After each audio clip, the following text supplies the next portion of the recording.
Hello મિત્રો, આજના વિડીયોમાં સ્વાગત છે કે મિત્રો આજે આપણે બનાવવાના છે સરસ મજાનો એવો ગુજરાતી સોંગનું પીએનજી પોસ્ટર. તો જોઈ શકો મિત્રો કેવી રીતે બનાવવાનું છે, વિડીયોની અંદર જોતા રહેજો. વિડીયોની અંદર નવા હોય તો અમારે જયગુગા મહારાજ વ્લોગ્સ યુટ્યુબ ચેનલની અંદર સબસ્ક્રાઇબ ના કર્યો તો પહેલા સબસ્ક્રાઇબ કરી લેજો. સાથે સાથે બાજુના બેલ આઇકનને ક્લિક કરવાનું ભૂલતા નહીં. તો જોઈ શકો મિત્રો આવી રીતે આપણે સરસ મજાનો એવો રાકેશ બારોટના સોંગનું મિત્રો આવી રીતે આપણે પોસ્ટર એડિટિંગ કરવાનું છે. વિડીયોની અંદર બને રહેજો. વિડીયોની અંદર નવા હોય તો વિડીયોને એક લાઇક કરવાનું ચૂકતા નહીં. તો આવી રીતે આપણે સરસનું એવું પીએનજી પોસ્ટર બનાવવા માટે નવું એક બેકગ્રાઉન્ડ લઈ લેવાનું છે. તો હું આઈકન એક બેકગ્રાઉન્ડ લઈ લઉં છું. તો જોઈ શકો મિત્રો આવી રીતે આપણે કંઈક બેકગ્રાઉન્ડને સેટ કરી લેવાનું હોય. સેટ કર્યા પછી મિત્રો આઈકન આપણે કમ્પ્લીટ આને સેટ કરી લેવાનું હોય. હવે પછી મિત્રો આઈકન આપણે પિક્સલ લેબથી આપણે નવું એક બેકગ્રાઉન્ડ સેટ કરી લેવાનું હોય. તો હું આઈકન એક બેકગ્રાઉન્ડ સેટ કરી લઉં. તો જોઈ શકો મિત્રો આવી રીતે આપણે કમ્પ્લીટ આઈકન બેકગ્રાઉન્ડ આવી રીતે કમ્પ્લીટ સેટ કરી દેવાનું હોય. સેટ કર્યા પછી મિત્રો આઈકન આપણે હવે થોડુંક હજી આપણે ઝૂમ કરી લેવાનું હોય. ઝૂમ કર્યા પછી મિત્રો આવી રીતે કમ્પ્લીટ ઝૂમ કરી લેવાનું હોય. હવે પછી મિત્રો આલ્ફા સેટ કરવાનું હોય. તો આવી રીતે કમ્પ્લીટ આપણે આલ્ફા સેટ કરી લેવાનું હોય. સેટ કર્યા પછી મિત્રો આઈકન આપણે પાછું એટલે કે બ્લેક કલરનું બેકગ્રાઉન્ડ લઈ લેવાનું છે. તો હું આઈકન એક બ્લેક કલરનું બેકગ્રાઉન્ડ લઈ લઉં છું. તો જોઈ શકો મિત્રો આવી રીતે બ્લેક કલરનું બેકગ્રાઉન્ડ લઈને આવી રીતે આપણે ફેરવી દેવાનું હોય. ફેરવ્યા પછી મિત્રો આઈકન આવી રીતે આપણે ઝૂમ કરી લેવાનું હોય. તો આવી રીતે કમ્પ્લીટ આપણે સેટ કરી લેવાનું રહેશે.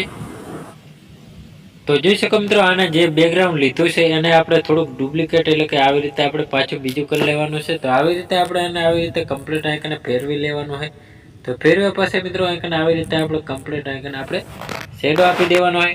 હવે પછી મિત્રો આઈકન આપણે પીએનજી ફોટા એટલે કે સિંગરના અને એક્ટરના ફોટો આવી રીતે આપણે સેટ કરી લેવાના છે. ટાઇટલ બંને સાથે. તો આવી રીતે આપણે કમ્પ્લીટ આઈકન એક ફોટો સેટ કરી લેવાનો રહેશે. તો આવી રીતે કમ્પ્લીટ આપણે આઈકન ફોટો ઝૂમ કરીને આવી રીતે આપણે કમ્પ્લીટ સેટ કરી લેવાનો રહેશે.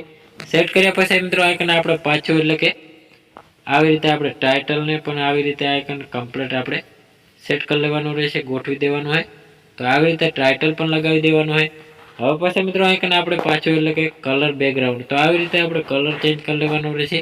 તો થોડોક આવી રીતે આપણે કલર ચેન્જ કરી લેવાનો હોય. ચેન્જ કર્યા પછી મિત્રો આઈકન આપણે આવી રીતે કમ્પ્લીટ આપણે ગોળ રાઉન્ડમાં ક્રોપિંગ કરી લેવાનું રહેશે.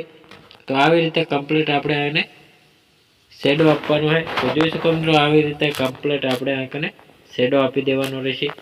તો આવી રીતે આપણે શેડો આપવા માટે સેન્ડ ટુ બેક કરી પાછું બ્રેજી ફોરવર્ડ કરી લેવાનું એટલે સરસનો આપણે શેડો આપી દેવાનો હોય. આવી રીતે કમ્પ્લીટ શેડો આપી દીધો હોય. હવે પછી મિત્રો આઈકન આપણે બ્લેક કલરનું બેકગ્રાઉન્ડ પાછું લઈ લેવાનું છે. તેને પણ આવી રીતે આપણે કમ્પ્લીટ આપણે શેડો આપવા માટે આવી રીતે આપણે ક્રોપિંગ કરી લેવાનું રહેશે.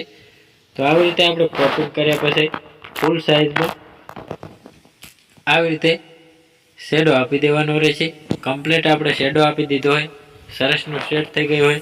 હવે પછી મિત્રો આઈકન આપણે પીએનજી લોગો આપણી ચેનલનો લોગો પણ આવી રીતે આપણે સેટ કરવાનો રહેશે. તો આવી રીતે લોગો ટાઇટલ બંને આવી રીતે આપણે કમ્પ્લીટ આઈકનને સેટ કરી દેવાનું રહેશે. તો આવી રીતે ટાઇટલ લગાવી દેવાનું હોય. તો આવી રીતે આપણે લોગો પણ આઈકન પીએનજી લોગો આવી રીતે આપણે કમ્પ્લીટ આઈકને સેટ કરી લેવાનો રહેશે. હવે પછી મિત્રો આઈકન આપણે સિંગરનું નામ લખી લેવાનું હોય. તો સિંગરનું નામ જોઈ શકો મિત્રો આવી રીતે આપણે કમ્પ્લીટ આપણે સિંગર આપણે પહેલું તો સિંગર સેટ કરી લેવાનું હોય. તો આવી રીતે કમ્પ્લીટ આઈકન આપણે સિંગર સેટ કરી લેવાનું રહેશે.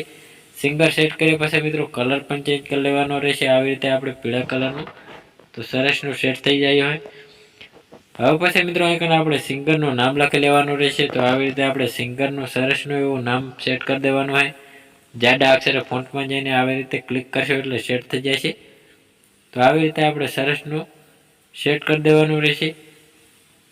આવી રીતે આપણે કમ્પ્લીટ આઈકન આપણે સિંગર અને બંને સેટ કરી લેવાનું રહેશે. આવી રીતે આપણે સિંગરનું નામ પણ આવી રીતે કમ્પ્લીટ આઈકન આપણે સેટ કરી લેવાનું રહેશે. કલર પણ ચેન્જ કરી લેવાનો રહેશે આવી રીતે સાથે સાથે. તો જોઈ શકો મિત્રો આવી રીતે કલર પણ ચેન્જ થઈ ગયો હોય. તો જોઈ શકો મિત્રો હવે પછી મિત્રો આઈકન જે આપણે પહેલું બેકગ્રાઉન્ડ આવી રીતે કલર બેકગ્રાઉન્ડ લગાવ્યું જે આપણે એને શેડો આપ્યો એને થોડુંક હજી ઉપરની સાઈડ સેટ કરવાનો છે. તો આવી રીતે સરસનું આપણે પીએનજી પોસ્ટર આપણું સેટ થઈ ગયું હોય. તો હવે પાછા મિત્રો આઈકન જે આપણે ટાઇટલ લગાવ્યું એને પણ આપણે સ્ક્રીન વધારે લેવાની છે આવી રીતે લાઇટ સ્ક્રીન. તો સરસનું ચોખ્ખું દેખાશે. તો સરસનું ચોખ્ખું દેખાવા માંડ્યું હોય. તો સરસનું આપણે પીએનજી પોસ્ટર તૈયાર થઈ ગયું હોય. તો મિત્રો આને શેડો આપવા માટે થોડોક આપણે આવી રીતે આપણે શેડો આપી દેવાનો છે બ્લેક કલરનો, એટલે ચોખ્ખું દેખાય. થોડુંક આવી રીતે આપણે કમ્પ્લીટ આઇકન આપણે શેડો આપી દેવાનો રહેશે. તો આવી રીતે આપણે સિંગલ લખેલ છે ત્યાં આપણે થોડોક શેડો આપી દેવાનો છે કમ્પ્લીટ આવી રીતે. તો બ્લેક કલરનો શેડો આપી દેવાનો છે એટલે સરસના ચોખ્ખા અક્ષર દેખાશે. તો સરસનો આપણે ચોખ્ખું દેખાવા માંડ્યું હોય. તો જોઈ શકો મિત્રો આને ચોરસ બટન ઉપર ક્લિક કરી કેપ્ચર એન્ડ ઉપર આપણે PNG પોસ્ટર આપણો સેવ થઈ ગયો હોય. સરસનું આપણે સેવ કરી લીધો હોય. તો મિત્રો અમારો વિડીયો પસંદ આવ્યો તો ડેલી સર અવારનવાર સોંગ, ફિલ્મો, ગુજરાતી ગીતોની અવનવી PNG પોસ્ટરોની અપડેટ નવા જોવાની મળતી રહેશે. તેના માટે અમારે જય ગોગા મહારાજ વ્લોગ્સ યુટ્યુબ ચેનલની અંદર લાઇક, શેર, સબસ્ક્રાઈબ કરવાનું ભૂલતા નહીં. જય માતાજી મિત્રો.